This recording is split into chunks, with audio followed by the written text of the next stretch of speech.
আজকে অত্র মসজিদে জুমার খুতবার সংক্ষিপ্ত বিষয়বস্তু, আমরা কেমন বাংলাদেশ চাই। চলমান পরিবর্তিত রাজনৈতিক পরিস্থিতির আলোকে যেহেতু কথা বলার সুযোগ এসেছে এবং মানুষ কথা বলছে, সেই জায়গা থেকে আমাদের চিন্তা ভাবনা এবং আমাদের আদর্শ কি হওয়া উচিত সেটি মূলত তুলে ধরার চেষ্টা আজকের জুমার খুতবায় আমরা করব ইনশাআল্লাহ আজিজ। প্রথমত, যেহেতু আমরা আল্লাহ সুবহানাহু তাআলাকে রব এবং ইলাহ হিসেবে বিশ্বাস করি, তার জাত, তার আসমা এবং তার সিফাতে তাকে অদ্বিতীয় এবং একক হিসেবে বিশ্বাস করি এবং তার প্রেরিত রাসূল মুহাম্মদ সাল্লাল্লাহু আলাইহি ওয়াসাল্লামকে সর্বশেষ এবং সর্বশ্রেষ্ঠ রাসূল হিসেবে বিশ্বাস করি, সেহেতু তাদের পৃথিবী পরিচালনায়, রাষ্ট্র পরিচালনায় কী মূলনীতি ছিল যেটি প্রত্যেক মুসলিমের বিশ্বাস করা, কামনা করা এবং চাওয়া অবশ্যই জরুরি, সেই শাসন ব্যবস্থাকে আমরা ইসলামী খেলাফাহ বলে থাকি, খেলাফতের শাসন ব্যবস্থা। তো আমাদের আলোচনার শুরুতে আমরা খেলাফতের শাসন ব্যবস্থা কীরকম হয়, কেমন হওয়া উচিত তার সংক্ষিপ্ত বিবরণী তুলে ধরব। তারপরে আমাদের বর্তমান পরিবর্তিত পরিস্থিতির আলোকে আমরা কি চাচ্ছি সেটি তুলে ধরব। খলিফাহ বা খেলাফাহ বা খা লাম ফা এই শব্দ থেকে নির্গত বহু শব্দ আল্লাহ সুবহানাহু তাআলা পবিত্র কোরআন মাজিদে ব্যবহার করেছেন। যেমন আল্লাহ সুবহানাহু তাআলা আদম আলাইহিস সালাতু ওয়াস সালামের সৃষ্টির ক্ষেত্রেই বলেছেন, ইন্নী জাইলুন ফিল আরদি খলিফা, আমি পৃথিবীতে খলিফা সৃষ্টি করতে চাচ্ছি। খলিফা দ্বারা এখানে মুফাসসিরিনে কেরাম অর্থ করেছেন স্থলাভিষিক্ত, তথা আগে পৃথিবী শাসন করত জিনেরা, এখন জিনদের জায়গায় স্থলাভিষিক্ত হিসেবে আল্লাহ সুবহানাহু ওয়া তাআলা মানুষকে সৃষ্টি করতে চাচ্ছেন। তো যেহেতু আল্লাহ সুবহানাহু ওয়া তাআলা মানুষকে পৃথিবী শাসনের স্থলাভিষিক্ত হিসেবে সৃষ্টি করতে চাচ্ছেন, তো এটি কখনোই শুধু ব্যক্তিগত এবং পারিবারিক জীবনের মধ্যে সীমাবদ্ধ নয়, বরং একটি ব্যাপক রাষ্ট্রীয় জীবনের দিকে ইঙ্গিত করে। যেমনটি আল্লাহ সুবহানাহু ওয়া তাআলা কোরআন মাজিদের অন্য আয়াতে বলেন, ইয়া দাউদ ইন্না জাআলনাকা খলিফাতান ফিল আরদ, হে দাউদ, আমি তোমাকে পৃথিবীতে খলিফা করে দিয়েছি। তা আমরা সকলেই জানি যে দাউদ আলাইহিস সালাতু ওয়াস সালাম শুধু ব্যক্তিগত, পারিবারিক বা সামাজিক জীবন নিয়ে ব্যস্ত ছিলেন না, বরং তাকে আল্লাহ সুবহানাহু ওয়া তাআলা রাজা, বাদশাহ তথা শাসন ক্ষমতাও প্রদান করেছিলেন। এবং আল্লাহ সুবহানাহু ওয়া তাআলার পরবর্তী আদেশ থেকে এটি আরও স্পষ্ট হয়, ফাহকুম বাইনান নাস বিল হক, যেহেতু আমি তোমাকে শাসন ক্ষমতা প্রদান করেছি, অতএব তুমি মানুষের মধ্যে বিচার ফায়সালা করো সত্যের উপর ভিত্তি করে, কখনোই মিথ্যার উপর, ধোঁকা, অসততার উপর ভিত্তি করে বিচার ফায়সালা করবে না, বরং সততার উপর ভিত্তি করে বিচার ফায়সালা করবে। এটি আল্লাহর আদেশ দাউদ আলাইহিস সালাতু ওয়াস সালামকে লক্ষ্য করে, এবং আল্লাহ বলছেন, আমি দাউদকে খলিফা করে দিয়েছি পৃথিবীতে। ওয়ালা তাত্তাবিউল হাওয়া ফায়ুদিল্লুকা আন সাবিলিল্লাহ, আর কখনোই নিজের আত্মার, নিজের প্রবৃত্তির অনুসরণ করবে না, নফসে শয়তানির অনুসরণ করবে না, মন যেটা চাইবে সেটাই করবে, তা কখনোই করবে না। অনুরূপী আল্লাহ সুবহানাহু ওয়া তাআলা আরও বহু আয়াতে শাসন ক্ষমতা প্রদানের ওয়াদা করেছেন। যেমন আল্লাহ সুবহানাহু ওয়া তাআলা বলেন, ওয়া'আদাল্লাহুল্লাযীনা আমানু মিনকুম ওয়া আমিলুস সালিহাত, জেনে রাখো আল্লাহর ওয়াদা তোমাদের জন্য, তোমাদের মধ্যে যারা আল্লাহর প্রতি ঈমান আনয়ন করবে এবং সৎ আমল করবে, তাদের জন্য আল্লাহ সুবহানাহু ওয়া তাআলার ওয়াদা, লা ইস্তাখলিফান্নাহুম ফিল আরজ, আল্লাহ অবশ্যই পৃথিবীতে তাদেরকে শাসন ক্ষমতা দান করবেন। এটি আল্লাহর ওয়াদা তাদের জন্য যারা ঈমান আনয়ন করে এবং সৎ আমল করে, তাদেরকে আল্লাহ পৃথিবীতে শাসন ক্ষমতা দিবেন। কামাস্তাখলাফাল্লাযীনা মিন ক্বাবলিহিম, যেমন আল্লাহ তাদের পূর্বে যারা এরকম ঈমান আনয়ন করেছে, সৎ আমল করেছে, তাদেরকে শাসন ক্ষমতা দিয়েছিলেন। ওয়ালা ইউমাক্কিনান্না লাহুম দীনাহুমুল্লাযী ইরতাদা লাহুম, এবং আল্লাহ সুবহানাহু ওয়া তাআলা তার দ্বীনকে জমিনে মজবুত করবেন, শক্তিশালী করবেন। ওয়ালা ইউবাদদিলান্নাহুম মিন বা'দি খাউফিহিম আমনা, আর আল্লাহ সুবহানাহু ওয়া তাআলা যে ভীতির পরিবেশ আছে, এই ভীতির পরিবেশ পরিবর্তন করে দিয়ে নিরাপত্তার পরিবেশ দান করবেন। এবং আল্লাহ সুবহানাহু ওয়া তাআলা পরবর্তীতে আরও বলেছেন, পৃথিবীতে শিরক থাকবে না, তাওহীদ প্রতিষ্ঠিত হবে, এবং মানুষকে সালাত এবং যাকাত প্রদানের আদেশ প্রদান করেছেন। তো এই আয়াত থেকে, সূরা নূরের এই 55 এবং 56 নং আয়াত থেকে আমাদের জন্য আজকের বক্তব্যের দলিল হচ্ছে আল্লাহ সুবহানাহু ওয়া তাআলা তাদেরকে ওয়াদা করেছেন, যারা আল্লাহর প্রতি ঈমান আনয়ন করে, সৎ আমল করে, আল্লাহ তাদেরকে পৃথিবীতে শাসন ক্ষমতা দিবেন, আল্লাহর দ্বীনকে আল্লাহ পৃথিবীতে শক্তিশালী করবেন, মজবুত করবেন, এবং ভীতির পরিবেশের পরিবর্তে পৃথিবীতে নিরাপত্তার পরিবেশ বিরাজ করবে। আর নিরাপত্তার পরিবেশ শাসন ক্ষমতা ছাড়া বিরাজ করা সম্ভব নয়।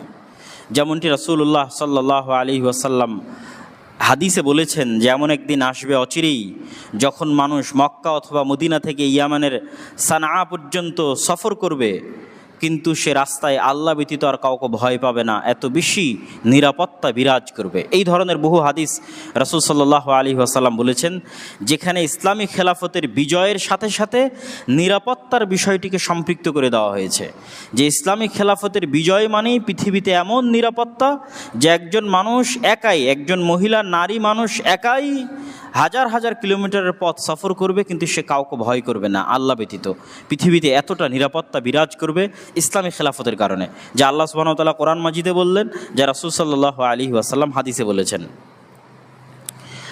সম্মানিত উপস্থিতি, তো এইরকম আরও বহু আয়াত আল্লাহ সুবহানাহু ওয়া তাআলা, যেমন কখনো তিনি ইস্তাখলিফ এই শব্দ ব্যবহার করেছেন, আবার কখনো ইয়ারিস উত্তরাধিকারী করা, জমিনের উত্তরাধিকারী করা শব্দ আল্লাহ সুবহানাহু ওয়া তাআলা ব্যবহার করেছেন। কখনো খালায়েফ খালিফায়ের বহুবচন শব্দ ব্যবহার করেছেন, যেমন আল্লাহ সুবহানাহু ওয়া তাআলা বলছেন নূহ আলাইহিস সালাতু ওয়াস সালাম এবং তার সাথে যারা সঙ্গী সাথী ছিল তাদের ক্ষেত্রে, ফাকাযযাবুহু ফানাজ্জাইনাহু ওয়া মান মা'হু ফিল ফুলক, যখন আমি কাফেরদেরকে ধ্বংস করে দিলাম এবং যারা নৌকায় আরোহণ করেছিল তাদেরকে মুক্তি দিয়ে দিলাম, ওয়াজআলনাহুম খালায়েফ, আর তাদেরকে পৃথিবীতে পরবর্তী উত্তরাধিকারী শাসন ক্ষমতা দিয়ে দিলাম, পরবর্তী খলিফা তাদেরকে করে দিলাম যারা নৌকায় আরোহণ করেছিল। ওয়া আগরাকনাল্লাযীনা কাযযাবু বিআয়াতিনা, আর যারা আমার আয়াতকে অস্বীকার করেছিল তাদেরকে ডুবিয়ে দিয়েছি বন্যাতে। এমনই কথা আল্লাহ সুবহানাহু ওয়া তাআলা আর এক আয়াতে বলেছেন, ওয়ালাকাদ আহলাকনাল কুরুনা মিন ক্বাবলিকুম, আমরা তোমাদের পূর্বে বহু জাতি বহু গোত্রকে ধ্বংস করে দিয়েছি যারা অত্যাচার করেছিল, যাদের নিকটে রসুল পাঠানো হয়েছিল কিন্তু তারা রসুলকে অস্বীকার করেছিল। তারপরে কি করেছি, সুম্মা জাআলনাকুম খালাইফা ফিল আরজ, তারপরে তোমাদেরকে পৃথিবীতে প্রতিষ্ঠিত করেছি, তোমাদেরকে রাজত্ব দিয়েছি, তোমাদেরকে শাসন ক্ষমতা দিয়েছি, লিনানজুরা কাইফা তা'মালুন, এটি দেখার জন্য যে তোমরা কেমন করো, তোমাদের কাজ দেখার জন্য, পরীক্ষা করার জন্য। সম্মানিত উপস্থিতি, তো আমাদের মূল কথা ছিল যে আল্লাহ সুবহানাহু ওয়া তাআলা পবিত্র কোরআন মাজিদে খালিফা শব্দ ব্যবহার করেছেন, সরাসরি খালিফা শব্দ ব্যবহার করেছেন, খালাম ফা থেকে নির্গত ইস্তাখলিফ শব্দ ব্যবহার করেছেন, যার প্রত্যেকটি দ্বারাই উদ্দেশ্য হচ্ছে আল্লাহ সুবহানাহু ওয়া তাআলা রাষ্ট্র ক্ষমতার কথা উল্লেখ করেছেন পবিত্র কোরআনে, এবং রাষ্ট্র ক্ষমতার সাথে ইসলামী খেলাফতের সাথে নিরাপত্তাকে সংশ্লিষ্ট করে দিয়েছেন, সম্পৃক্ত করে দিয়েছেন। এবার আমরা খেলাফত ব্যবস্থা সম্পর্কে রাসূল সাল্লাল্লাহু আলাইহি ওয়াসাল্লামের একটি গুরুত্বপূর্ণ হাদিস দেখি। রাসূলুল্লাহ সাল্লাল্লাহু আলাইহি ওয়াসাল্লাম বলেন, তাকুনুন নবুওয়াত ফীকুম, নবুওয়াত তথা আমি যে নবী, আমার এই নবুওয়াত তোমাদের মধ্যে থাকবে মাশা আল্লাহ আন তাকুন, যতদিন আল্লাহ চান ততদিন, যতদিন আল্লাহ চান ততদিন আমি নবী হিসেবে নবুওয়াতের রহমত এবং বরকত নিয়ে তোমাদের মধ্যে আছি। সুম্মা ইয়ারফাউহু আল্লাহু ইযা শা, অতঃপর নবুওয়াতের এই বিধান উঠে যাবে, আমি নবী হিসেবে দুনিয়া থেকে বিদায় নিব যখন আল্লাহ সুবহানাহু ওয়া তাআলা চাইবেন। তারপরে কি আসবে, সুম্মা তাকুনু খিলাফা আলা মিনহাজিন নবুওয়াহ, তারপরে খেলাফত ব্যবস্থা আসবে নবুওয়াতের ধারাবাহিকতার উপর। রাসূল সাল্লাল্লাহু আলাইহি ওয়াসাল্লামের নবুওয়াতের ধারাবাহিকতা যেই বিষয়গুলোর উপর প্রতিষ্ঠিত ছিল, যে আল্লাহ সুবহানাহু ওয়া তাআলার একত্ববাদ তাওহীদের উপর প্রতিষ্ঠিত ছিল, ঠিক তার উপরেই প্রতিষ্ঠিত অবস্থায় নতুন ধারাবাহিকতা আসবে হচ্ছে খেলাফা। কতদিন থাকবে, যতদিন আল্লাহ সুবহানাহু ওয়া তাআলা চান, অতঃপর আল্লাহ এই খেলাফত ব্যবস্থাকে উঠিয়ে নেবেন। সুম্মা তাকুনু মালিকান গাসান, তারপরে আসবে তোমাদের মধ্যে অত্যাচারী জালেম রাজতন্ত্র ব্যবস্থা, অত্যাচারী জালেম রাজতন্ত্র ব্যবস্থা আসবে। তাদের এই শাসন ব্যবস্থা ততদিন থাকবে যতদিন আল্লাহ সুবহানাহু ওয়া তাআলা চান। তারপরে আসবে মালিকান জাবারিয়ান, জোর জবরদখলপূর্বক রাজত্ব ব্যবস্থা, জোর যার মুল্লুক তার, স্বৈরাচারী ব্যবস্থা। মানুষ নিজের ক্ষমতা, নিজের জোর খাটিয়ে ক্ষমতা দখল করবে এবং রাজত্ব পরিচালনা করবে। তারপরে আল্লাহ সুবহানাহু ওয়া তাআলা এটিকে উঠিয়ে নেবেন। তারপরে আবারও খেলাফত ব্যবস্থা ফিরে আসবে আলা মিনহাজিন নবুওয়াহ। ঠিক নবুয়ত যেই ব্যবস্থার উপর প্রতিষ্ঠিত ছিল, ওই নবুয়তি ব্যবস্থার উপর পুনরায় খেলাফত ফিরে আসবে। তো রাসূল সাল্লাল্লাহু আলাইহি ওয়াসাল্লাম প্রথমে তার নবুয়তি ব্যবস্থাপনার ঘোষণা দিলেন, তারপরে খেলাফত ব্যবস্থাপনা। এবং খেলাফত ব্যবস্থাপনা প্রায় ৩০ বছর যাবৎ 4 খলিফার মাধ্যমে রাসূল সাল্লাল্লাহু আলাইহি ওয়াসাল্লামের মৃত্যুর পরে অব্যাহত ছিল। আবু বকর, ওমর, ওসমান, আলী রাদিয়াল্লাহু তাআলা আনহুম। এবং তারপরেও মাঝে মধ্যে বহু খলিফা রাশেদাহ, সৎ শাসক আল্লাহ সুবহানাহু ওয়া তাআলা পাঠিয়েছিলেন। আর আমরা ওই যুগে বসবাস করছি যেই যুগকে রাসূল সাল্লাল্লাহু আলাইহি ওয়াসাল্লাম 4 নম্বরে উল্লেখ করেছেন, তথা জোর জবর দখলপূর্বক। যদিও এটা গণতান্ত্রিক যুগে আমরা বসবাস করছি, কিন্তু এই গণতন্ত্রটাও জোর জবর দখলের ভিত্তিতেই চলে। দলীয় আধিপত্যের ভিত্তিতেই গণতন্ত্র পরিচালিত হয় এবং গণতন্ত্রে একজন মানুষকে আর একজন মানুষের গোলাম বানানো হয়। সুতরাং আমরা সেই চতুর্থ যুগে বসবাস করছি। যদিও সরাসরি রাসূল সাল্লাল্লাহু আলাইহি ওয়াসাল্লামের গণতন্ত্রের নাম নেননি, কিন্তু গণতান্ত্রিক ব্যবস্থার যেই ফলাফল আমরা দেখতে পাই, সেই ফলাফল এটি প্রমাণ করে যে এটি সেই জোর জবর দখলপূর্বক শাসন ব্যবস্থা চলতেছে। এখানে দলীয় আধিপত্যের ভিত্তিতে মানুষ শাসন ক্ষমতা পরিচালনা করে থাকে। তো সর্বশেষে রাসূল সাল্লাল্লাহু আলাইহি ওয়াসাল্লাম যে বললেন খেলাফত ব্যবস্থা পুনরায় আসবে, সেটির আরেকটি হাদিসে তার স্পষ্ট প্রমাণ পাওয়া যায়। রাসূলুল্লাহ সাল্লাল্লাহু আলাইহি ওয়াসাল্লাম বলছেন, পৃথিবীর বুকে আলা বাহরিল আরজ, পৃথিবীর বুকে বাইতু মাদারিন ওয়ালা ওয়াবারিন, এমন কোনো মাটির বাড়ি, এমন কোনো পাকা বাড়ি অবশিষ্ট থাকবে না, ইল্লা আদখালাহুল্লাহু কালিমাতাল ইসলাম বিইজ্জি আজিজিন আও যুল্লি যালিলিন। এমন কোনো মাটির বাড়ি এবং পাকা বাড়ি অবশিষ্ট থাকবে না যেই পাকা বাড়ি, মাটি বাড়িতে আল্লাহ ইসলাম প্রবেশ করাবেন, কোথাও সম্মানের সাথে, কোথাও অপমানের সাথে। তো এই যে সারা পৃথিবীব্যাপী যে খেলাফা প্রতিষ্ঠিত হবে, সেটি কিয়ামতের পূর্ব মুহূর্তের খেলাফা, যার কথা রাসূলুল্লাহ সাল্লাল্লাহু আলাইহি ওয়াসাল্লাম আগের হাদিসে বলেছেন। এবার আমরা সংক্ষিপ্তভাবে খেলাফতের কিছু মূলনীতি দেখি, যে ইসলামী খেলাফত ব্যবস্থার কিছু সংক্ষিপ্ত মূলনীতি। ইসলামী খেলাফত ব্যবস্থার সবচেয়ে বড় মূলনীতি হচ্ছে, ইসলামী খেলাফতে এই বিশ্বাস রাখা হয় যে ক্ষমতা এবং রাজত্বের মালিক কোনো মানুষ নয়, জনগণ নয়, কোনো পরিষদ নয়, কোনো কমিটি নয়, কোনো দেশ নয়। ক্ষমতা এবং রাজত্বের একচ্ছত্র মালিকানা আল্লাহ সুবহানাহু ওয়া তাআলার। এবং এটি শুধু আক্ষরিক অর্থে নয়, বরং বাস্তবিক অর্থে বিশ্বাস করা হয়। এবং আল্লাহ সুবহানাহু ওয়া তাআলা কোরআন মাজিদে বারবার এটির ঘোষণা দিয়েছেন। যেমন আল্লাহ সুবহানাহু ওয়া তাআলা বলেন, ফাহাজামুহুম বিইজনিল্লাহ ওয়া কাতালা দাউদ জালুতা, দাউদ জালুতকে হত্যা করলো। ওয়া আতাহুল্লাহুল মুলকা, আর আল্লাহ দাউদকে রাজত্ব দিয়ে দিলেন। ওয়ালাউলা দাফউল্লাহিন নাস বা'দহুম বিবা'দ, আর আল্লাহ যদি একজন শক্তিশালী দিয়ে আর একজন শক্তিশালীকে পরাজিত না করতেন, লাফাসাদাতিল আরজ, তাহলে পৃথিবী ফাসাদে পরিপূর্ণ হয়ে যেত। তথা ফেরাউনের স্বৈরাচারী ব্যবস্থা যদি টিকেই থাকতো, পৃথিবী ধ্বংস হয়ে যেত। আল্লাহ সুবহানাহু ওয়া তাআলা মুসা দিয়ে ফেরাউনের স্বৈরাচারী ব্যবস্থাকে ধ্বংস করে দিয়েছে। আমরা যেই স্বৈরাচারী শাসককে কিছুদিন পূর্বে হারালাম, যিনি পালিয়ে গেলেন, তার এই স্বৈরাচারী ব্যবস্থা যদি তার মৃত্যু পর্যন্ত অব্যাহত থাকতো, তাহলে ফাসাদ ছড়িয়ে যেত। তো আল্লাহ সুবহানাহু ওয়া তাআলা কখনোই কাউকে চিরস্থায়ীভাবে পৃথিবীতে রাজত্ব দেন না।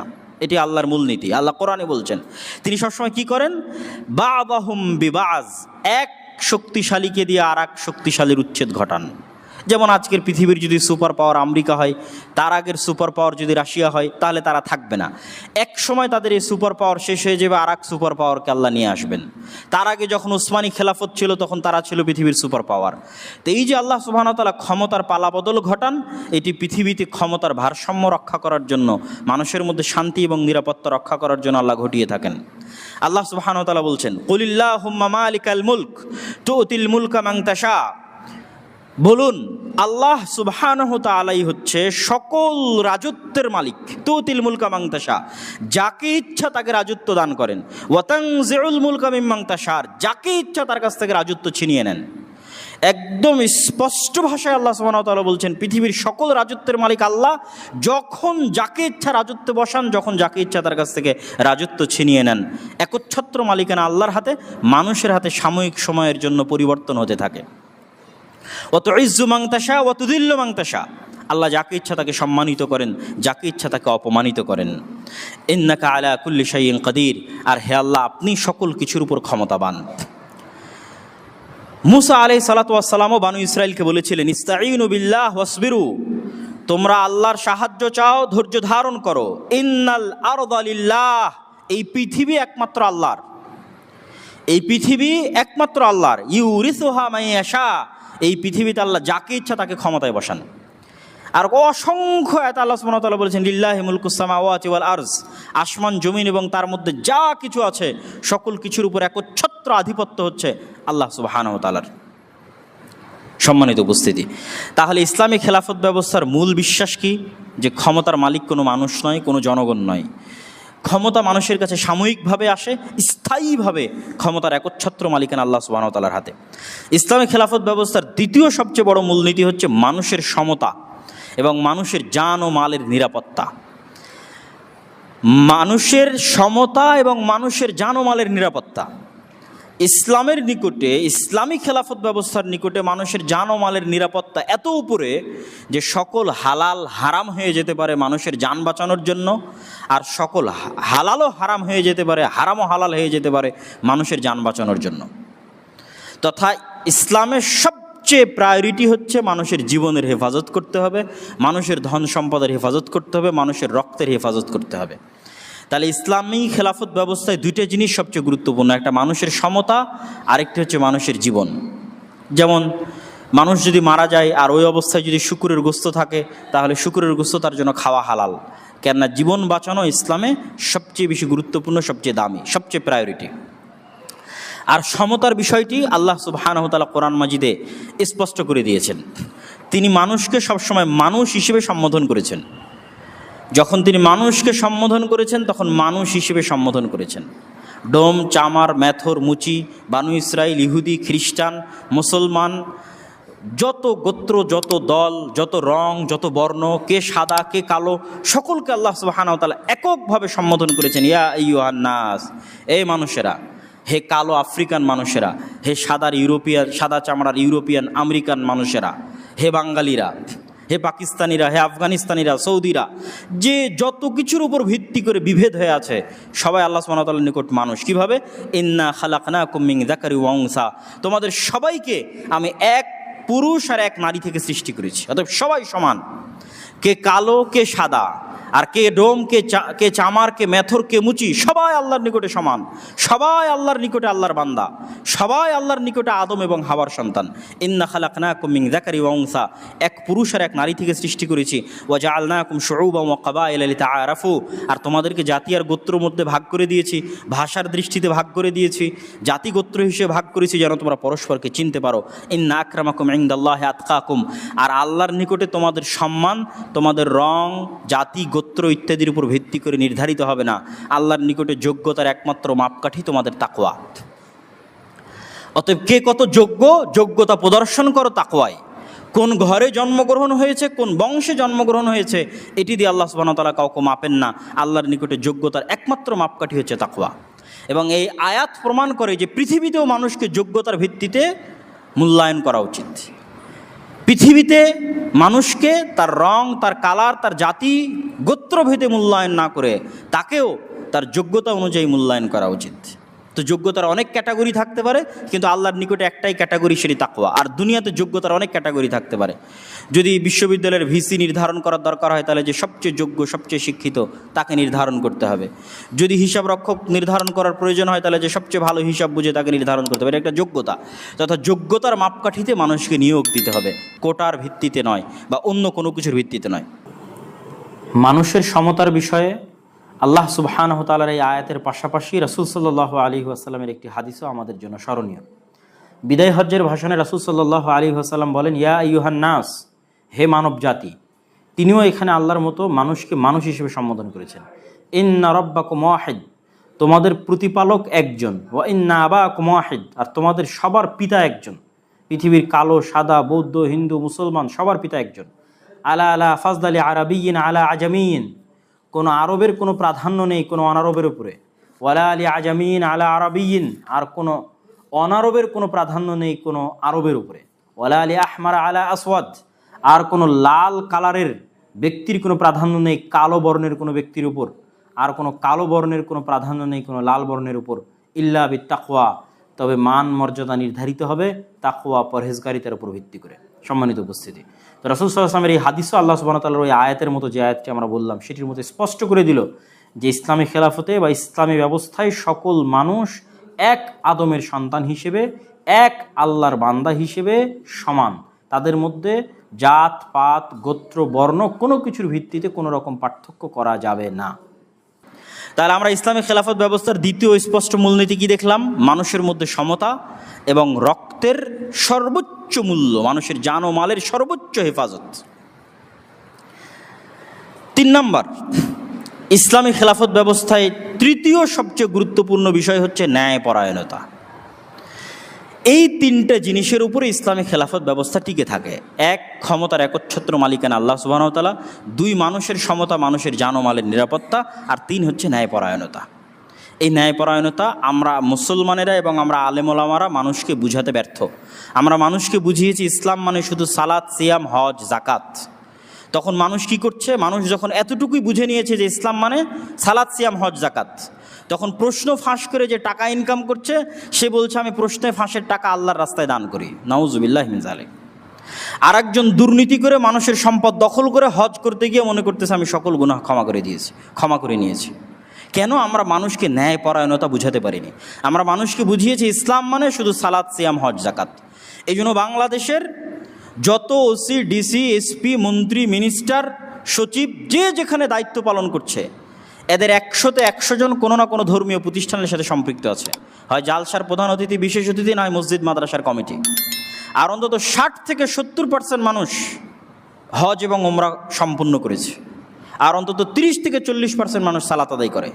কিন্তু আপনি এই একটা মাপকাঠিতে তাদেরকে মাপেন যে এদের কতজন ন্যায়পরায়ণ। এই যে যতজন হাজি, সালাত আদায়কারী, মসজিদ মাদ্রাসার কমিটি, ওসি, ডিসি, এসপি, মন্ত্রী, মিনিস্টার, সচিব, এরা কতজন নিজ নিজ দায়িত্বে ন্যায়পরায়ণ। অথচ তারা দাবি করছে আমরা মুসলমান এবং তারা মনে করে নিয়েছে এই সালাত সিয়াম দিয়ে তারা জান্নাতে চলে যাবে। এই ব্যর্থতা আমাদের যে আমরা তাদেরকে বুঝাতে পারিনি যে ইসলাম মানে সবার আগে ন্যায়পরায়ণতা।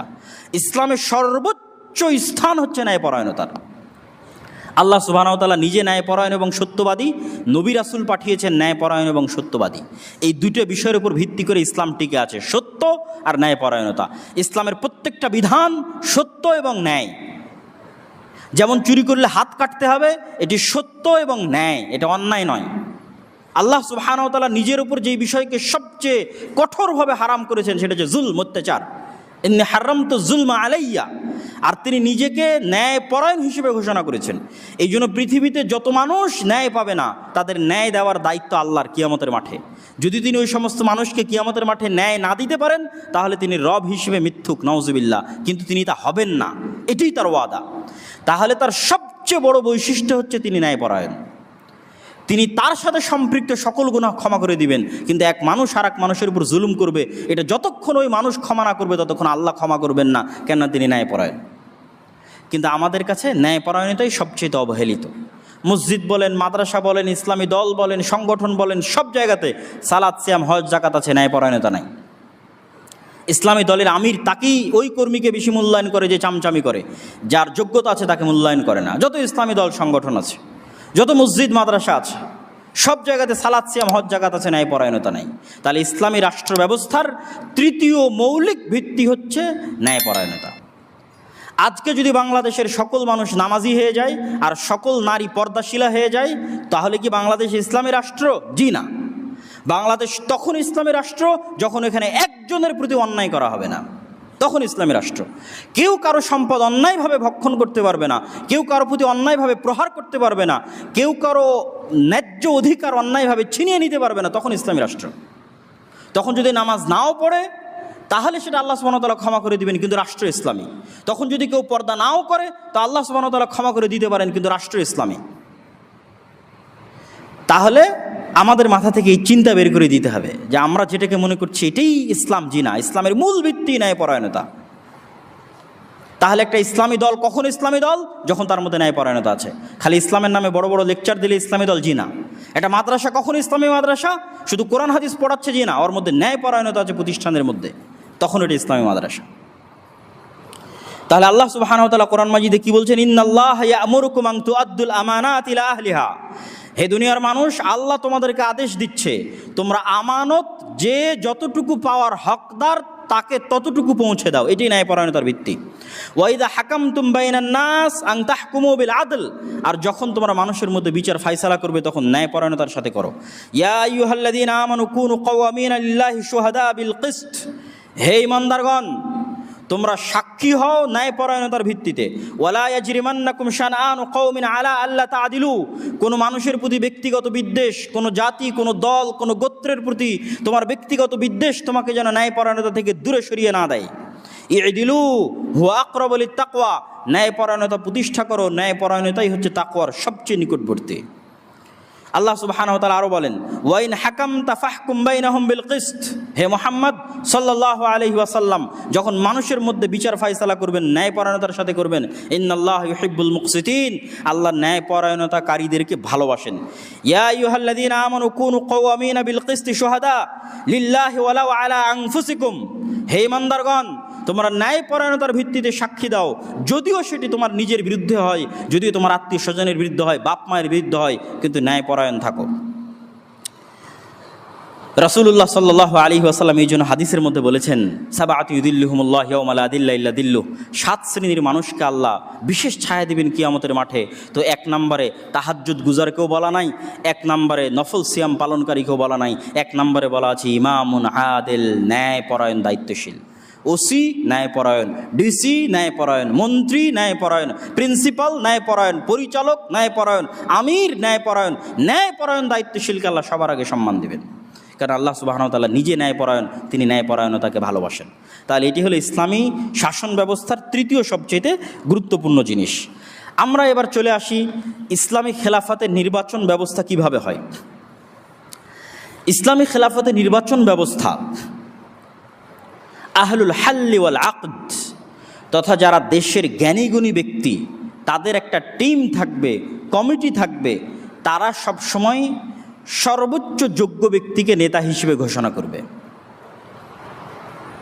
যেমনটা আবু বকর রাদিয়াল্লাহু তাআলা আনহু তার পরবর্তীতে ওমর রাদিয়াল্লাহু তাআলা আনহুকে করেছিলেন, এবং ওমর রাদিয়াল্লাহু তাআলা আনহু যখন বিদায় নিয়ে চলে যাচ্ছেন তখন তিনি 6 সদস্য বিশিষ্ট কমিটি করে দিয়েছিলেন, যারা তৎকালীন সময়ে সর্বশ্রেষ্ঠ, সবচেয়ে জ্ঞানী, আল্লাহওয়ালা, তাকওয়াবান, পরহেজগার সাহাবী ছিলেন।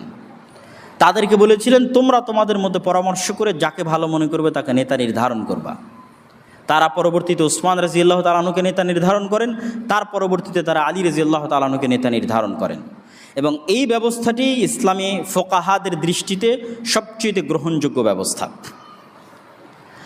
যেমনটি আমরা বর্তমান যে অন্তর্বর্তীকালীন সরকার, এই অন্তর্বর্তীকালীন সরকার নির্ধারণের ক্ষেত্রে দেখলাম যে এটি ভোটের মাধ্যমে নির্ধারিত হয়নি, বরং ছাত্ররা, সেনাবাহিনীর প্রধানেরা এবং দেশের জ্ঞানীগুণী ব্যক্তি বা বিভিন্ন রাজনৈতিক দলের নেতারা তারা একত্রিত হয়ে দেশের মধ্যে যিনি উচ্চশিক্ষিত, জ্ঞানী, পণ্ডিত এরকম একজনকে তারা বাছাই করার চেষ্টা করেছে, যিনি সততা, ন্যায়পরায়ণতার মাধ্যমে দেশ পরিচালনা করবে। মূলত এটিই হচ্ছে ইসলামের নেতা নির্বাচনের সিস্টেম। যেই সিস্টেম অন্তর্বর্তীকালীন সরকার গঠিত হলো, এই সিস্টেমটাই হচ্ছে ইসলামের নেতা নির্বাচন করার সিস্টেম, তথা দেশের শ্রেষ্ঠ জ্ঞানীগুণী পণ্ডিতরা একত্রিত হয়ে রাজনৈতিক স্বার্থের ঊর্ধ্বে উঠে একজন যোগ্য, জ্ঞানী, সৎ ব্যক্তিকে দেশের নেতা হিসেবে ঘোষণা করবেন। আজ আমরা প্রায় 100 বছর যাবৎ খেলাফতবিহীন বসবাস করছি।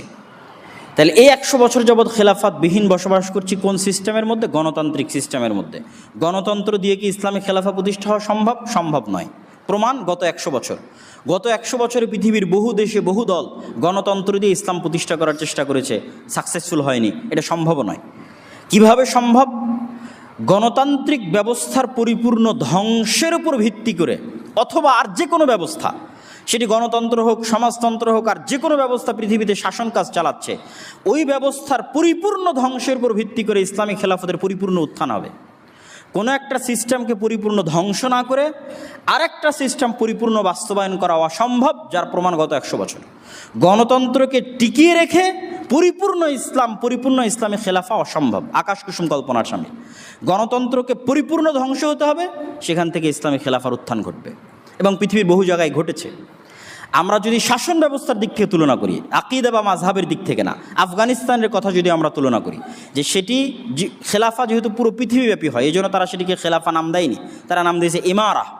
কিন্তু ওখানে আগের সকল সিস্টেম পরিপূর্ণ ব্যর্থ হয়েছিল বলেই তাদের এই ইমারা সিস্টেমের উত্থান ঘটানো তাদের পক্ষে সম্ভব হয়েছে। কিন্তু আগের সিস্টেমগুলো যদি টুকটাকও কাজ করত, তাহলে এই পরিপূর্ণ উত্থান সম্ভব হতো না। এটাকে পরিপূর্ণ ধ্বংস হলে ইসলামী খেলাফতের উত্থান হবে। কিন্তু যতক্ষণ পরিপূর্ণ ধ্বংস না হচ্ছে, ততক্ষণ আমরা গিয়ে জোর করে ধ্বংস করবো জি না। কেননা আমরা গিয়ে জোর করে ধ্বংস করতে গেলে রক্ত প্রবাহিত হবে নিরপরাধ মানুষের, যা ইসলামের দৃষ্টিতে আগে সবচেয়ে বড় হারাম। সবচেয়ে বড় হারাম ওইটা, মানুষের রক্ত প্রবাহিত করা। সম্মানিত উপস্থিতি, বাংলাদেশের সংক্ষিপ্ত ইতিহাস হচ্ছে, আমরা যে মানচিত্রে বসবাস করছি, এই মানচিত্র 1947 পাওয়া, 1971 নয়। যে মানচিত্রে আমরা আছি, মানচিত্র 1971 নয়, 1947। কিন্তু 1947 সেই ইতিহাসকে গত 15 বছর ধ্বংস করা হয়েছে বাংলাদেশে। এবং বাংলাদেশকে একমুখী এবং এক ব্যক্তিকেন্দ্রিক ইতিহাস পড়ানো হয়েছে, যে 1971 বাংলাদেশের জন্ম, আর একজন ব্যক্তি বাংলাদেশ স্বাধীন করেছে, আর কারো এখানে কোনো অংশগ্রহণ নাই। এটি ছিল সম্পূর্ণ মিথ্যা একটি ইতিহাসের উপর ভিত্তি করে বাংলাদেশের জাতিসত্তাকে ধ্বংস করা। তাহলে 1947 আমরা পেলাম কিভাবে? 190 বছরের ব্রিটিশ বিরোধী আন্দোলনের মুখে। 190 বছরের ব্রিটিশ বিরোধী আন্দোলনের পূর্বে কি ছিল? 190 বছর ব্রিটিশ বিরোধী আন্দোলনের পূর্বে এখানে ছিল মোগলদের অধীনস্থ, দিল্লিতে মোগলরা ছিল, মোগলদের অধীনস্থ মুসলিম শাসন ব্যবস্থা বাংলায়। তার পূর্বে কি ছিল? তার পূর্বে ছিল স্বাধীন সুলতানি শাসন আমল। তখন দিল্লির মোগল মুসলিম শাসকরা বাংলার উপর পরিপূর্ণ কন্ট্রোল রাখতো না, বরং এখানে স্বাধীনভাবে সুলতানি শাসন আমল পরিচালিত হতো গৌড়কে কেন্দ্র করে। যে গৌড়টা হচ্ছে চাঁপাইনবাবগঞ্জের সোনা মসজিদ থেকে নিয়ে শুরু করে একদম ওল্ড স্টেশন মালদা রোড পর্যন্ত, এটি ছিল মূলত প্রায় 500 বছরের স্বাধীন সুলতানি শাসন আমলের মূল রাজধানী। এবং ওই মসজিদগুলো স্বাধীন সুলতানি শাসন আমলে তৈরি করা। নওগাঁর কুসুম্বা মসজিদ, রাজশাহীর বাঘা মসজিদ এবং চাঁপাইনবাবগঞ্জের সোনা মসজিদ, আর বর্ডার পার হওয়ার পর থেকে ওল্ড স্টেশন পর্যন্ত যেতে হাতের দুই ধারে যত মসজিদ আছে সব মসজিদ। তাহলে এটি ছিল সেই সময়ের রাজধানী। স্বাধীন সুলতানি শাসন আমলের পর মোগলদের অধীনস্থ বাংলা, মোগলদের অধীনস্থ বাংলার পর হচ্ছে ব্রিটিশদের অধীনস্থ বাংলা। 190 বছর ব্রিটিশদের বিরুদ্ধে তিতুমির, তারপরে হাজি শরীয়তুল্লাহ, তাদের মতো বড় বড় মানুষ, তারপরে ভারতে হচ্ছে সৈয়দ আহমদ বেরেলভি, শাহ ইসমাইল শহীদ, তাদের মতো মানুষদের যে বিদ্রোহ, যে জেহাদ পুনরায় মুসলমানদের শাসন ক্ষমতা ফিরিয়ে আনার জন্য, সেটিরই ধারাবাহিকতায় 1947 আমরা স্বাধীনতা পাই। যদিও ব্রিটিশরা যখন দেখলো স্বাধীনতা দিতে হবে, তখন তারা সেকুলারদের হাতে স্বাধীনতা দিয়ে গেছে। যারা জেহাদ করেছিল সশস্ত্র ইসলামকে ফিরিয়ে আনার জন্য, তাদের হাতে তারা ক্ষমতা দিয়ে যায়নি। এটি তাদের একটি নিজস্ব প্ল্যান পরিকল্পনা ছিল। এই জন্য সেকুলারদের দিয়ে তারা দল তৈরি করে এবং সেই দলের হাতে তারা ক্ষমতা দিয়ে যায়। মুসলিম লীগ আর কংগ্রেসের হাতে ভারত, পাকিস্তান, বাংলাদেশের ক্ষমতা দিয়ে যাওয়া হয়। আর এই বাংলা যেহেতু কোনোদিনই কেন্দ্র হতে পারেনি, কেন্দ্র যেহেতু ছিল কলকাতা কেন্দ্রিক, সেহেতু পাকিস্তান তথা 1947 পাকিস্তান প্রতিষ্ঠা হওয়ার আগ পর্যন্ত দীর্ঘ ব্রিটিশ শাসন আমলে রাজধানী ছিল কলকাতা। সেহেতু বাংলায় কিছুই ছিল না, না স্কুল কলেজ, না পাটকল, না বস্ত্রকল, না গার্মেন্টস, না ব্যবসা বাণিজ্য, না স্কুল, না কলেজ, না বিশ্ববিদ্যালয়, কিছুই ছিল না। এই অঞ্চলের মুসলমানের অধপতনের কারণে বঙ্গভঙ্গের সিদ্ধান্ত হয় 1905-এ, যেটা হিন্দুদের আন্দোলনের কারণে রদ হয়ে যায় 1911-তে। পরে মুসলমানদের অন্তরের শান্তির জন্য প্রতিষ্ঠা করা হয় ঢাকা বিশ্ববিদ্যালয়, প্রথম শিক্ষা প্রতিষ্ঠান এই বাংলায়। এবং আইয়ুব খানও যখন লিখেছেন, তিনি যখন এই বাংলায় এসেছেন, তখন এখানে কোনো স্কুল কলেজ ছিল না, কোনো পাট বা বস্ত্রকল, কোনো গার্মেন্টস কিছুই ছিল না। এতটা অনুন্নত ছিল এই অঞ্চল। কিন্তু এই অঞ্চলের অধিকাংশ মানুষ ছিল মুসলমান। তাদেরকে হিন্দু জমিদারেরা দীর্ঘ 190 বছর যাবৎ নীল চাষ সহ বিভিন্ন কিছুর মাধ্যমে শোষণ করেছে। তাহলে এই যে 1905-এর বঙ্গভঙ্গ তথা পূর্ববঙ্গ, এই যে পূর্ববঙ্গের মুসলমানদেরকে কেন্দ্র করে যে জাতীয়তা, এই জাতীয়তার উপর ভিত্তি করে শেরে বাংলা একে ফজলুল হক, হোসেন শহীদ সোহরাওয়ার্দী, তারা শুরুর দিকে চাইতেন আমরা দুই বাংলা মিলে এক বাংলাদেশ করব। কিন্তু কলকাতার হিন্দু দাদাবাবুদের দ্বিমতের কারণে তারা বাঙালিত্বের পরিচয় পরে, আগে মুসলমানিত্ব রক্ষা করতে হবে, এই জন্য হাজার হাজার কিলোমিটার দূরের পাকিস্তানের সাথে যুক্ত হয়ে মুসলিম লীগ করে ভোটের ভিত্তিতে এই মানচিত্রটাকে স্বাধীন করেছেন 1947-এ, যে মানচিত্রে আমরা বসবাস করছি। পরে পাকিস্তানিদের অহংকারের কারণে এবং পাকিস্তান সেনাবাহিনীর জুলুমের কারণে যে যুদ্ধ হয়, সেটি হচ্ছে 1971-এর যুদ্ধ, যেটিকে জাস্ট আমরা এই মানচিত্র থেকে পাকিস্তানিদের সরিয়ে বাঙালিদের প্রতিষ্ঠিত করেছি। কিন্তু 1971-এর এই স্বাধীনতার পর বারবার সেনা অভ্যুত্থান এবং হত্যা, শেখ মুজিবুর রহমানের হত্যা, জিয়াউর রহমানের হত্যা, এগুলো সংগঠিত হয়েছে কেন? মুক্তিযোদ্ধার নন মুক্তিযোদ্ধার একটা যে বিভেদ, মুক্তিযোদ্ধা এবং রাজাকারের যে বিভেদ, যারা এই ইতিহাস পড়বে তারা দেখবে মুক্তিযোদ্ধা এবং রাজাকারের এই বিভেদের কারণে বাংলাদেশে কত ক্ষতি হয়েছে। ওই শুরুর দিকে সেনাবাহিনীর মধ্যে দ্বন্দ্ব চলতো, কারা মুক্তিযোদ্ধা সেনাবাহিনী, কারা পাকিস্তান ফেরত সেনাবাহিনী। সেই দ্বন্দ্বের কারণে এতগুলো সেনা অভ্যুত্থান হয়েছে ওই সময়। ওই দ্বন্দ্বের ভিত্তিতে শেখ মুজিবুর রহমানের হত্যা হয়েছে, দ্বন্দ্বের ভিত্তিতে জিয়াউর রহমানের হত্যা হয়েছে। পাশাপাশি আরও একটি বিষয় এই অঞ্চলে সংঘটিত হয়েছিল, সেটি হচ্ছে 1971-এ যুদ্ধ চলাকালীন সময় 7 দফার গোপন চুক্তি হয়েছিল। তৎকালীন প্রবাসী সরকার সেই চুক্তিতে স্বাক্ষর করেছিল বিদেশের মাটিতে বসে। যেই চুক্তির মধ্যে লেখা ছিল বাংলাদেশের নিজস্ব কোনো সেনাবাহিনী থাকবে না, বাংলাদেশের সেনাবাহিনী থাকবে না, জাস্ট প্যারামিলিটারি থাকবে, মিলিশিয়া থাকবে নিরাপত্তা রক্ষার জন্য। কখনো বাংলাদেশের প্রয়োজন হলে ভারত সাপোর্ট দিবে, তথা ভারতের একটা করদ রাজ্যে ওই চুক্তির ভিত্তিতে পরিণত করা হয়েছিল বাংলাদেশকে। এবং ভারতীয় গোয়েন্দা সংস্থা রয়ের অধীনে মুজিব বাহিনী নামে একটি বাহিনী গঠন করা হয়, যারা পরবর্তীতে রক্ষী বাহিনী নামে বাংলাদেশের প্রায় শত শত হাজার হাজার যুবককে হত্যা করেছে। যদিও ওই সমস্ত যুবকেরা ছিল বামপন্থী, তারাও কার্ল মার্কস এবং লেনিনের মতবাদে প্রভাবিত হয়ে এই দেশে সমাজতন্ত্র প্রতিষ্ঠা করতে চাইতো, কিন্তু তারা তৎকালীন সরকারের বিরোধী হওয়ায় তৎকালীন সরকারের রক্ষী বাহিনীতে ওই সমস্ত উচ্চশিক্ষিত তরুণদেরকে হত্যা করে, যার ফলশ্রুতিতে বাংলাদেশে দুর্ভিক্ষ দেখা দেয় 1974 সালে। তাহলে এই যে বাংলাদেশের অবস্থা সার্বিক 1947 থেকে 1975 পর্যন্ত যদি আমরা ধরি, গণনা করি, তাহলে এই অবস্থার ভিত্তিতে আমাদের কাছে যেটি শিক্ষণীয়, সেই শিক্ষণীয় বিষয়গুলোকে সামনে রেখেই আমি বাংলাদেশের জন্য কিছু প্রস্তাবনা বা আমরা কেমন বাংলাদেশ দেখতে চাই সেটি তুলে ধরার চেষ্টা করব।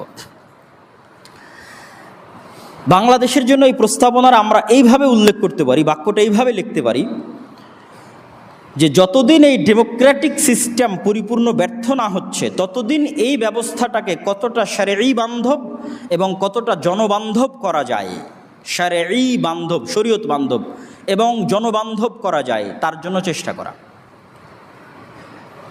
তো প্রথমত আমরা জনবান্ধবের বিষয়টাই আলোচনা করি, যে বাংলাদেশে এখন যে সিস্টেম চলতেছে সংসদীয় গণতন্ত্র, এই সিস্টেমটা এমনভাবে তৈরি যে এখানে যেই প্রধানমন্ত্রী হবে সেই স্বৈরাচার হয়ে যাবে, স্বাভাবিক।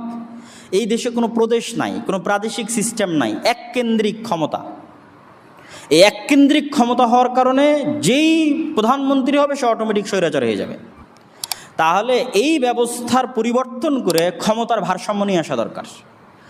সম্ভব হলে বাংলাদেশের মধ্যে প্রাদেশিক সিস্টেম চালু করা দরকার, যেন অন্তত প্রদেশের মুখ্যমন্ত্রীর সাথে প্রধানমন্ত্রীর ক্ষমতার ভারসাম্য থাকে এবং কেউ চাইলেই যেন এক ঝটকায় স্বৈরাচার না হয়ে যেতে পারে।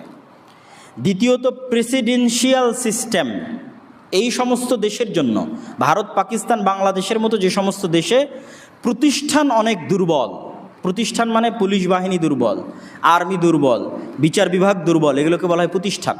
ইংল্যান্ড এবং আমেরিকায় গণতন্ত্র কেন চলে? ইংল্যান্ড এবং আমেরিকায় প্রতিষ্ঠান শক্তিশালী, পুলিশ তার মতো স্বাধীন শক্তিশালী, আর্মি তার মতো স্বাধীন শক্তিশালী, বিচার বিভাগ তার মতো স্বাধীন শক্তিশালী। যখন প্রতিষ্ঠানগুলো তার মতো স্বাধীন শক্তিশালী হয় তথা পুলিশ চাইলে প্রধানমন্ত্রীকেও গ্রেফতার করতে পারবে। এই স্বাধীন শক্তিশালী হওয়ার কারণে ওই দেশগুলোতে এখন পর্যন্ত গণতন্ত্র টিকে আছে, যদিও ওই গণতন্ত্রের চাইতে ইসলামী খেলাফা হাজার গুণে ভালো, যদি তারা জানতো এবং বুঝতো। কিন্তু আমাদের দেশে চলে না কেন? আমাদের দেশের প্রতিষ্ঠানগুলো দুর্বল। যে সরকারি আসে সে প্রতিষ্ঠানকে নিজের পকেটে নিয়ে নেয়। যেমন গত 15 বছর এই সরকার পুলিশকে নিজের ব্যক্তিগত বাহিনীর মতো ব্যবহার করেছে, র্যাবকে ব্যক্তিগত বাহিনীর মতো ব্যবহার করেছে, তথা পুলিশের কোনো স্বতন্ত্রতা নাই, র্যাবের কোনো স্বতন্ত্রতা নাই, বিচার বিভাগের কোনো স্বতন্ত্রতা নাই। এই জন্য এই সমস্ত দেশে, যেই সমস্ত দেশে প্রতিষ্ঠানগুলো দুর্বল এবং যে কোনো সরকার প্রতিষ্ঠানকে নিজের কুক্ষিগত করে, সেই সমস্ত দেশে প্রেসিডেন্সিয়াল সিস্টেমই বেশি নিরাপদ, যে সারা দেশের জনগণ ভোট দিয়ে একজনকে প্রেসিডেন্ট নির্বাচন করবে, একজনকে প্রেসিডেন্ট নির্ধারণ করবে। এবং ক্ষমতার ভারসাম্য আনার জন্য তৃতীয় যে জিনিসটি এই সমস্ত গণতান্ত্রিক দেশে প্রয়োজন, সেটি হচ্ছে দ্বিকক্ষ বিশিষ্ট সংসদ। আমাদের দেশে এক কক্ষ বিশিষ্ট, ইংল্যান্ডেও দ্বিকক্ষ বিশিষ্ট। ইংল্যান্ডের যেটা উপরের কক্ষ সেটাকে বলে হাউস অফ লর্ডস, যেটা আপার উচ্চ কক্ষ যেটা, এই হাউস অফ লর্ডসে গির্জা থেকে যারা পাদ্রী আছে তারা অটোমেটিক চলে আসে সদস্য হিসেবে, এবং আরও বিভিন্ন বিচার বিভাগ থেকে আরও বিভিন্ন দিক থেকে তারা নির্ধারিত হয় এই হাউস অফ লর্ডসের। একমাত্র যেটা হাউস অফ কমন্স, তারাই নির্বাচিত হয় জনগণের সরাসরি ভোটে। ঠিক আমেরিকার ভোট ব্যবস্থার মধ্যেও ইলেকটোরাল ভোট, যেটি সরাসরি জনগণের ভোট নয়, বরং এই ধরনের কিছু বাছাইকৃত জ্ঞানীগুণী ব্যক্তির, তাদের ভোটের মাধ্যমে প্রেসিডেন্ট নির্বাচিত হয়। এই জিনিসটা বাংলাদেশে চালু করার জন্য দ্বিকক্ষ তথা উচ্চ কক্ষ একটা থাকবে, যারা সরাসরি জনগণের ভোটে নির্ধারিত হবে না, বরং তারা দেশের জ্ঞানীগুণী ব্যক্তি হবে। দেশের উচ্চশিক্ষিত বিশ্ববিদ্যালয় থেকে শুরু করে মাদ্রাসা আলেম ওলামা থেকে শুরু করে বিচারপতি থেকে শুরু করে জ্ঞানীগুণী উচ্চশিক্ষিত মানুষগণ সেটির সদস্য হবে, ওই দ্বিকক্ষ বিশিষ্ট সংসদের উচ্চ কক্ষের সদস্য হবে। এবং যে কেউ চাইলে আইন, আজ 350 জনের মধ্যে 300 জন ভোট দিয়ে দিল বা 300 জন 290 জন ভোট দিয়ে দিল, আইন পাশ হয়ে গেল, এই ধারাবাহিকতা তখন কমে আসবে। দুই কক্ষের মতামত গ্রহণ করতে হবে, মতামত গ্রহণ করে তখন সেটিকে আইনে পরিণত করতে হবে, তথা যে কোনো কিছুকে আইনে পরিণত করা কঠিন হয়ে যাবে এবং স্বৈরাচারী ব্যবস্থার ফিরে আসা কঠিন হয়ে যাবে। বাংলাদেশের জন্য আরও যে বিষয়গুলো জনবান্ধব করার জন্য আরও যে বিষয়গুলো বাংলাদেশে চালু করা উচিত, আমরা ধারাবাহিক সেই প্রস্তাবনাগুলো পড়ে আজকের বক্তব্যের আমরা ইতি টানার চেষ্টা করব। প্রথমত, অতি দ্রুত সময়ের মধ্যে সংবিধান সংশোধন করত দ্বিকক্ষ বিশিষ্ট সংসদীয় ব্যবস্থা চালু করা, ইংল্যান্ড এবং আমেরিকার আদলে।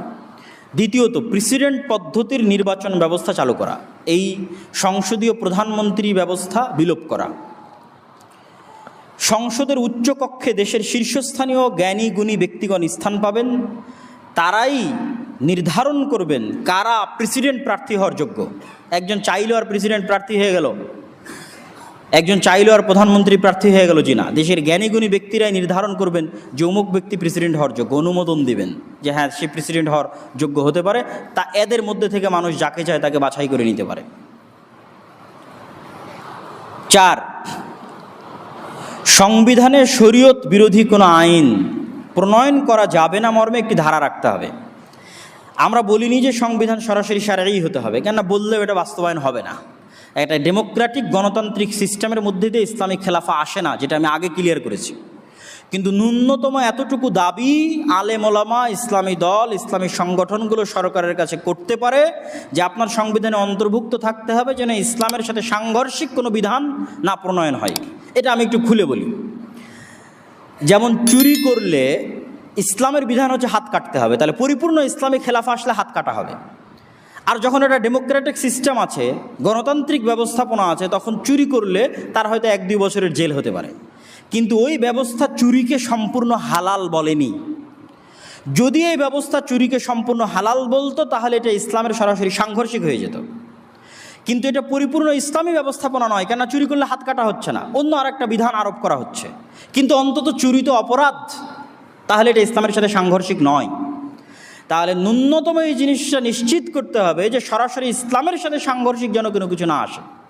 যেমন সুদী ব্যবস্থাপনা সরাসরি ইসলামের সাথে সাংঘর্ষিক, ইসলাম বিরোধী। সমকামিতা, LGBTQ এগুলোর অধিকার দেওয়া, এগুলো সরাসরি ইসলাম বিরোধী। এরকম আরও বহু বিষয় আসতে পারে যেগুলো সরাসরি ইসলাম বিরোধী, ইসলামের সাথে সাংঘর্ষিক। সেই ধরনের কোনো কিছু যেন না হতে পারে, এতটুকু ন্যূনতম বিধান যে কোনো গণতান্ত্রিক দেশে অন্তর্ভুক্ত করা যেতে পারে, যেমনটা পাকিস্তানেও আছে। পাকিস্তান একটা গণতান্ত্রিক দেশ, কিন্তু এই ধরনের ধারা সংযুক্ত করা আছে সংবিধানের সাথে। মুসলিম পারিবারিক আইন সহ যে সমস্ত আইন চলমান আইনেও শারঈ বিধান অনুযায়ী হয়ে থাকে, যেমন এখনও বাংলাদেশে জমি জায়গার বন্টন শারঈ বিধান অনুযায়ী হয়, তালাক বা বিবাহ রেজিস্ট্রি ন্যূনতম হলেও শারঈ বিধান অনুযায়ী পরিচালনা করার ব্যবস্থা আছে, সেটা একটা নির্দিষ্ট মাযহাব অনুযায়ী হলেও শারঈ বিধান অনুযায়ী। তাহলে মুসলিম পারিবারিক আইন সহ যে সমস্ত আইন শারঈ বিধান অনুযায়ী পরিচালিত হয়, সেগুলোর জন্য সম্পূর্ণ ভিন্ন শারঈ কোড চালু করা, ভিন্ন শারঈ কোড, চলমান আইন থেকে সম্পূর্ণ বাহিরে গিয়ে ভিন্ন শারঈ কোড চালু করা। সুদবিহীন ইসলামী অর্থনীতিকে প্রতিষ্ঠা করার ব্যবস্থা করা, যেটি জনকল্যাণমূলক ইসলামী অর্থনীতি। 8, জাতীয় সঙ্গীতকে পরিবর্তন করে বাংলাদেশের 1947-এর যে মানচিত্র, 1905-এর যে বঙ্গভঙ্গ, এই মানচিত্রকে ধারণ করে এই রকম জাতীয়তাবোধে উদ্বুদ্ধ সম্পূর্ণ জাতীয় সঙ্গীত দরকার, যেই জাতীয় সঙ্গীত দুই বাংলাকে একত্রিত করে দিবে, আমার এই মানচিত্রকে ভেঙে দিবে বা এই বাংলাদেশকে ভারতের অধীনস্থ করে দিবে, এই রকম মনোভাব সম্পন্ন জাতীয় সঙ্গীত বাদ দিয়ে দিতে হবে। 9, ভারতের সাথে যত দাসত্বের চুক্তি আছে সকল চুক্তি ছিন্ন করতে হবে এবং সমতার ভিত্তিতে চুক্তিগুলোকে নবায়ন করতে হবে। সেটি ট্রানজিট হোক, করিডোর হোক, সমুদ্র বন্দর প্রদান করা হোক, যা কিছু হোক, সকল কিছু নির্ধারণ হতে হবে সমতার ভিত্তিতে, গোলামি বা দাসত্বের ভিত্তিতে নয়। 10, তিস্তা পদ্মা সহ ভারত বাংলাদেশের মধ্যে যত যৌথ নদী আছে সকল যৌথ নদীর ন্যায্য হিস্সা ভারতের নিকট থেকে বুঝে নিতে হবে এবং নদীগুলোকে পুনরুজ্জীবিত করার জন্য আপ্রাণ চেষ্টা করতে হবে। ভবিষ্যৎ পৃথিবীতে যদি কোনো দিন বিশ্বযুদ্ধ হয় সেটি পানিকে নিয়েই হতে পারে, আর আল্লাহ সুবহানাহু ওয়া তাআলা এই দেশে পানির অফুরন্ত ব্যবস্থা রেখেছে, কিন্তু সেগুলোকে হত্যা করা হচ্ছে। 300-এর অধিক নদী মৃত্যুবরণ করেছে শুধু ভারতের বিভিন্ন বাঁধের কারণে। মরুভূমিতে পরিণত হয়ে গেছে পদ্মার মতো নদী, তিস্তার মতো নদী। আর এই মরুভূমিতে পরিণত হওয়া নদীতে যখন আবার পানি আসে তখন বন্যার কারণে হাজার হাজার গ্রাম ডুবে যায়। এই ব্যবস্থার বিলোপ হতে হবে। 11, প্রাদেশিক ব্যবস্থা চালু করতে হবে যাতে ক্ষমতার এক কেন্দ্রীকরণ সম্ভব না হয়, যে ক্ষমতা একজনের হাতে কুক্ষিগত হয়ে গেল আর সে স্বৈরাচার হয়ে গেল, এটি যেন সম্ভব না হয়। 12, রাজধানীর বিকেন্দ্রীকরণ করতে হবে, সব কিছু রাজধানীতে, আর রাজধানীর বাইরে কিছু নয়। আর কত চাপ নিবে এ ঢাকা? আপনি যতই মেট্রো রেল করেন, যতই এক্সপ্রেসওয়ে করেন, যতই ফ্লাইওভার করেন, আপনি যদি রাজধানীকে বিকেন্দ্রীকরণ না করেন তাহলে এই ঢাকা একদিন বসবাসের অনুপযোগী হয়ে যাবে। অতএব রাজধানী ভিন্ন করতে হবে, ব্যবসায়িক রাজধানী, প্রশাসনিক রাজধানী, অফিস আদালত পৃথক পৃথক করতে হবে, বিভিন্ন জায়গায় হতে হবে, সব কিছু ঢাকায় হতে হবে, এমনটি যেন না হয়। 13, বিচার ব্যবস্থা সম্পূর্ণরূপে স্বাধীন করে দিতে হবে, তাহলে ক্ষমতার ভারসাম্য আসবে। 14, পুলিশ বাহিনীকে সংস্কার করত জনবান্ধব হিসেবে গড়ে তুলতে হবে এবং পুলিশকে যেন কেউ রাজনৈতিক স্বার্থে ব্যবহার না করতে পারে, এই জন্য পুলিশকে একটা স্বতন্ত্র বাহিনী হিসেবে গড়ে তুলতে হবে। যেমন আর্মি একটা স্বতন্ত্র বাহিনী, পুলিশকে এরকম স্বতন্ত্র বাহিনী হিসেবে গড়ে তুলতে হবে, যেন তারা কারো রাজনৈতিক স্বার্থ চরিতার্থের জন্য জনগণের উপর গুলি না চালায়। 15, বিচার বহির্ভূত হত্যা এবং গুম সম্পূর্ণরূপে নিষিদ্ধ করতে হবে, যা গত 15 বছরে এই সরকারের কালচার ছিল এবং 1971 থেকে 1975 যে সরকার ছিল তাদেরও কালচার ছিল গুম করা, হত্যা করা, আর বলা যে বন্দুক যুদ্ধে মারা গেছে, র্যাবের সাথে বন্দুক যুদ্ধে মারা গেছে, সম্পূর্ণ বানোয়াট এবং মিথ্যা কথা। ইচ্ছাকৃত হত্যা করা হয়েছে, লেখা হয়েছে বন্দুক যুদ্ধে মারা গেছে। বিচার বহির্ভূত হত্যা শুধুই হত্যা, বিচার বহির্ভূত হত্যা শুধুই হত্যা, আর কিছু না। একজন মানুষকে দেশের প্রধান চাইলে হত্যা করতে পারে না, বিচার ব্যবস্থার মধ্যে অন্তর্ভুক্ত করে তার বিচার হতে হবে, এটি ইসলামও বলে। ইসলামেও বিচার বহির্ভূত হত্যা শুধুই হত্যা, নিছক হত্যা। খলিফা চাইলে একজন মানুষকে হত্যা করে দিলে জি না, খলিফা যাকে অপরাধ করতে দেখছে ওকে বিচার বিভাগে পেশ করবে, বিচারপতি ফায়সালা করবে সাক্ষী সবুতের ভিত্তিতে যে এর কী অবস্থা এবং এর কী ফাঁসি হবে না শুলি হবে না জেল হবে কি হবে সেটার ফায়সালা দিবে। এর একচ্ছত্র মালিকানা কারো কাছে নাই, চাইলেও একজনকে উঠিয়ে নিয়ে গেল আর গুলি করে হত্যা করে দিল, চরম মানবাধিকারের লক্ষণ এবং ইসলামেরও লঙ্ঘন। ইসলামে এটি নিছক হত্যা এবং সবচেয়ে ভয়াবহ অপরাধ হচ্ছে হত্যা। শিক্ষা ব্যবস্থা এবং পাঠ্যপুস্তক নতুন করে ঢেলে সাজাতে হবে, কর্মমুখী, জ্ঞানভিত্তিক এবং আদর্শ ও নীতিভিত্তিক শিক্ষা ব্যবস্থা গড়ে তুলতে হবে। কর্মমুখী মানে আমাদের দেশের শিক্ষা ব্যবস্থা হচ্ছে মানুষ এখান থেকে পড়বে আর শুধু সরকারি চাকরি নেবে, আর কারো কোনো লক্ষ্য উদ্দেশ্য নাই, পড়াশোনা করবে, বিসিএস হবে আর সরকারি চাকরি নেবে বা অন্য কোনো কোম্পানিতে চাকরি করবে। এই যে চাকরি কেন্দ্রিক যে মানসিকতা, এটার থেকে বের হয়ে কর্মমুখী শিক্ষা ব্যবস্থা হতে হবে। মানুষ পড়বে, পড়ে নিজের মতো ব্যবসা করবে, কাজ করবে। যত উন্নত পৃথিবী আছে আজকের আধুনিক বিশ্বে, ভারতের বেঙ্গলোর, হায়দ্রাবাদ, তারা হচ্ছে আইটি সেক্টর দখল করে নিয়েছে সারা পৃথিবীর, শুধু মানুষকে কর্মমুখী শিক্ষা দিয়ে। সরকারি চাকরি কেন করা লাগবে? আইটি সেক্টর দখল করে নিয়ে তারা কোটি কোটি টাকা ইনকাম করতেছে অনলাইনে বসে থেকে, বিদেশে গিয়ে সার্ভিস দিয়ে। এরকম অসংখ্য কর্মমুখী শিক্ষা গড়ে তুলতে হবে যেন মানুষ শুধু চাকরিমুখী না হয়, বরং স্বাধীন হিসেবে কর্মমুখী চিন্তাভাবনা যেন করে। দ্বিতীয়ত বলা হয়েছে জ্ঞানভিত্তিক, তৃতীয়ত বলা হয়েছে নীতি নৈতিকতা ভিত্তিক তথা ধর্মভিত্তিক। চলমান যে শিক্ষা সিলেবাস আছে সেখানে মানুষকে সেকুলারের নামে, মানবাধিকারের নামে, ধর্মনিরপেক্ষতাবাদের নামে মানুষকে এমন বেপরোয়া স্বাধীনতা দেওয়া হয়েছে যেন মানুষ পশুত্বের স্তরে নেমে আসে। এটি বন্ধ করতে হবে। শিক্ষা প্রতিষ্ঠানগুলোতে ছাত্র রাজনীতি চিরতরে নিষিদ্ধ করতে হবে। এই ছাত্র রাজনীতির পরিবেশ থাকার কারণেই শিক্ষা প্রতিষ্ঠানগুলোতে পড়াশোনা ধ্বংস হয়ে গেছে, বিশ্ববিদ্যালয়গুলো থেকে পড়াশোনা উঠে গেছে। জনগণের অর্থের অপচয় করে মূর্তি এবং ভাস্কর্য বানানো নিষিদ্ধ করতে হবে। তাহলে জনগণের ট্যাক্সের টাকা দিয়ে কেন কোটি কোটি টাকা দিয়ে মূর্তি ভাস্কর্য তৈরি করতে হবে? রাজশাহীতে একটা তৈরি করা ছিল জনগণের কোটি কোটি টাকা দিয়ে, ঢাকাতে এরকম শত শত মূর্তি তৈরি হয়েছে কোটি কোটি টাকা দিয়ে। এটা বন্ধ করতে হবে, এটা জনগণের টাকা, এটা আমানত রক্ষা করতে হবে। এই দিক থেকে তো নিষিদ্ধ, সেটা ভিন্ন কথা, কিন্তু আপনি জনগণের টাকা কেন অপচয় করবেন, নষ্ট করবেন? এটা কখনোই হতে পারে না। 19 কৃষি খাতে ভর্তুকি দিয়ে দেশকে খাদ্যে স্বয়ংসম্পূর্ণ হিসেবে গড়ে তুলতে হবে। খাদ্যে স্বয়ংসম্পূর্ণ হওয়া অনেক বড় ব্যাপার। আমাদের সরকারগুলো মনে করে শুধু রাস্তাঘাট বানাবো আর শুধু ব্রিজ কালভার্ট তৈরি করবো, এটি উন্নয়ন। জি না, উন্নয়ন মূলত দুটো জিনিসের উপর নির্ভর করে। এক, আপনি খাদ্যে স্বয়ংসম্পূর্ণ। দুই, আপনি শিক্ষা, জ্ঞান এবং ব্যবসায় উন্নত, স্বাস্থ্যে উন্নত। উন্নত প্রতিষ্ঠান লাগবে, ব্যবসার জন্য উন্নত প্রতিষ্ঠান লাগবে, শিক্ষার জন্য উন্নত প্রতিষ্ঠান লাগবে, জ্ঞান গবেষণার জন্য উন্নত প্রতিষ্ঠান লাগবে এবং খাদ্যে স্বয়ংসম্পূর্ণ হওয়ার জন্য উন্নত কৃষি ব্যবস্থা লাগবে। এগুলোর পিছনে ইনভেস্ট করতে হবে। তা না করে সব টাকা দিয়ে রাস্তাঘাট আর ব্রিজ কালভার্ট তৈরি করবেন আর মানুষ সব জাহেল গণ্ডমূর্খ হয়ে থাকবে, ব্যবসা প্রতিষ্ঠান ধ্বংস হয়ে যাবে। বাংলাদেশে যেমন চামড়া শিল্প ধ্বংস হয়ে গেছে, কুরবানির সময় আপনারা দেখবেন যে চামড়ার কেমন দাম, চামড়া শিল্প ধ্বংস হয়ে গেছে। প্রকাশনা ব্যবস্থা বাংলাদেশে ধ্বংস করা হয়েছে, সকল সরকারি বই কলকাতার প্রেস থেকে ছাপিয়ে আনা হয়। এরকম অসংখ্য ব্যবসায়িক প্রতিষ্ঠানকে ধ্বংস করে দেওয়া হয়েছে। তাহলে আপনার ইনভেস্টটা হতে হবে ব্যবসায়িক প্রতিষ্ঠান গড়ে তোলার জন্য, ইনভেস্ট হতে হবে উন্নত শিক্ষা প্রতিষ্ঠান গড়ে তোলার জন্য, ইনভেস্ট হতে হবে উন্নত স্বতন্ত্র স্বাধীন খাদ্য ব্যবস্থায় স্বয়ংসম্পূর্ণ হওয়ার জন্য। সর্বশেষ বক্তব্যের সর্বশেষের আবেদন, সেটি হচ্ছে বাংলাদেশের আজকের যে অবস্থা, আজকের যে অবনতি, গত 15 বছর আমরা যে জুলুম এবং শাসন দেখেছি, বা 1971 থেকে 1975 যে জুলুম শাসন দেখা গেছে, সেটি মূলত বাংলাদেশকে বিভক্ত করার কারণে দেখা গেছে। মুক্তিযুদ্ধ এবং রাজাকারের উপর ভিত্তি করে বাংলাদেশকে বিভক্ত করে শাসন করতে চাওয়া হয়েছে, যা বাংলাদেশের জন্য ছিল সবচেয়ে ক্ষতিকর। এই জন্য নতুন যারা ক্ষমতায় আসতেছে তাদের প্রতি আমাদের আহ্বান থাকবে, বাংলাদেশের মানুষকে যেন শুধু বাংলাদেশি হিসেবে দেখা হয়। কে মুক্তিযুদ্ধ করেছে, কে মুক্তিযুদ্ধ করেনি, কে রাজাকার ছিল, কে রাজাকার ছিল না, কে এই কোটা আন্দোলনে শরিক হয়েছে আর কে কোটা আন্দোলনে শরিক হয়নি, এগুলোর ভিত্তিতে যেন মানুষকে বাছ বিচার না করা হয়। মানুষকে যেন তার যে ন্যায্য অধিকার, সেই ন্যায্য অধিকার দেওয়া হয় এবং সবার প্রতি সমান দৃষ্টি রাখা হয়।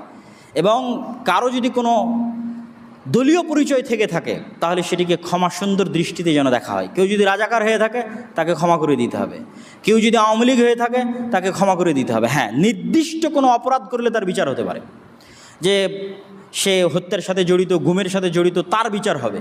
কিন্তু শুধু আওয়ামী লীগ করে এই জন্য তার প্রতি অন্যায়, জুলুম, অত্যাচার, অফিস আদালত, বাড়িঘর পুড়িয়ে দেওয়া, এটা ওই একই কালচার, যেই কালচার গত 15 বছর ছিল। এই কালচারের মাধ্যমে কখনো দেশে শান্তি ফিরে আসতে পারে না, কখনো দেশ উন্নত হতে পারে না। অতএব এই কালচার থেকে ফিরে আসতে হবে এবং মানুষকে ক্ষমা করা শিখতে হবে। আমি মনে করি বাংলার ছাত্র সমাজ এই 2024 সালে যে ছাত্র জনতার গণ অভ্যুত্থান সংগঠিত করেছে, এই ছাত্র জনতার গণ অভ্যুত্থানের মাধ্যমে আমরা শুধু 15 বছরের স্বৈরাচারী শাসন থেকে মুক্তি পাইনি, বরং ভারতের যে দাসত্ব এবং গোলামি ছিল, সেই দাসত্ব এবং গোলামি থেকেও মুক্তি পেয়েছি। পাশাপাশি রাষ্ট্রের মধ্যে মুক্তিযোদ্ধা এবং রাজাকার হিসেবে যে বিভেদ তৈরি করা হয়েছিল, সেই বিভেদ থেকেও আমরা মুক্তি পেয়েছি বলে আমরা ধরে নিতে পারি।